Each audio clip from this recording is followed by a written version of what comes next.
Welcome back to Riding Bikes in San Diego.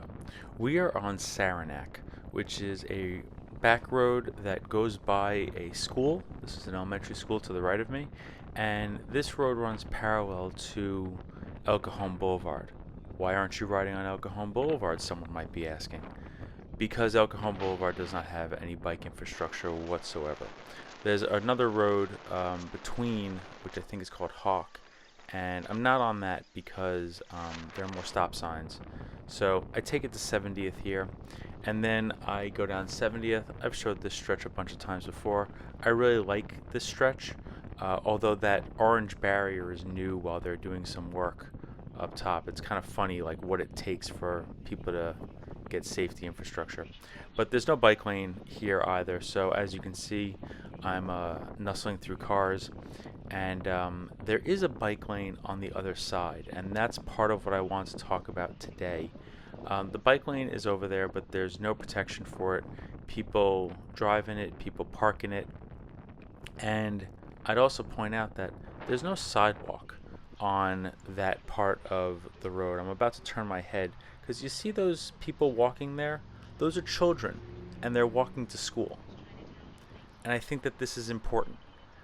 Like, never mind the fact that I don't have a safe bike way to get over here. Those children don't even have a sidewalk over there to walk on. It starts after that grassy hill ends and houses begin. But, people might walk here.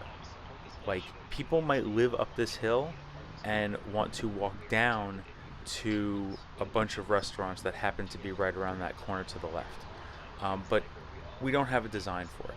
Instead, we have a design for a whole lot of people in cars to sit at a red light in a queue and wait.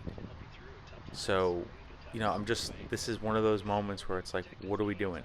Because we're not serving people who need to be served. Those children are walking to school, and they don't have a sidewalk to walk on. Instead, they're shuffling through grass with a bunch of debris left over from drivers who have been hit and by stuff falling off of trucks and falling out of cars and all that.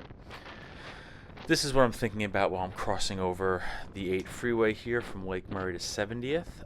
Lots of people getting on that freeway, as you can see, a bunch of people going over it.